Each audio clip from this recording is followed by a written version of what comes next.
Hi, welcome to PSR studies.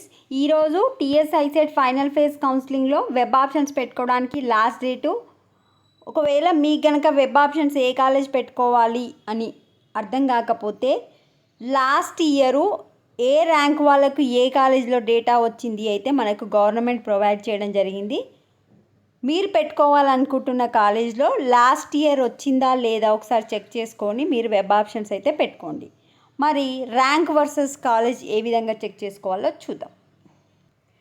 మనకు TG ICET official వెబ్సైట్కి వెళ్ళిన తర్వాత ఇక్కడ చూడండి, TS ICET 2023 final phase last rank statements అని 4th ఉంది కదా, దానిపైన క్లిక్ చేసి ఒకసారి డౌన్లోడ్ చేసుకోండి.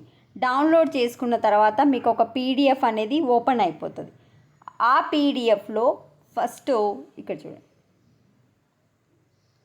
మీరు ఫస్ట్ చూసుకోవాల్సింది మీ క్యాస్ట్ కేటగిరీ ఏంది. OC boys, OC girls, BCA girls, BCB, ఇట్లా మీ క్యాస్ట్ కేటగిరీ చూసుకొని ఆ కాలేజ్లో లాస్ట్ ఇయర్ ఏ ర్యాంక్ వాళ్ళకి వచ్చింది అంటే ఈ లోపు ఉన్న వాళ్ళకి మ్యాక్సిమం రావడం జరుగుతుంది, ఒక 100 ర్యాంక్స్ అటు ఇటు.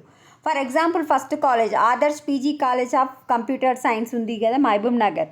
ఓసీ బాయ్స్కి ఫైనల్ ఫేజ్లో 23,921 ర్యాంక్ ఉన్న వాళ్ళందరికీ రావడం జరిగింది. బీసీఏ వాళ్ళకి 47,472, బీసీబీ వాళ్ళకి 37,380 నుంచి బీసీబీ గర్ల్స్ అయితే 44,421. ఈ విధంగా మీ ర్యాంక్ ఏంది అనేది ఒకసారి చూసుకోండి.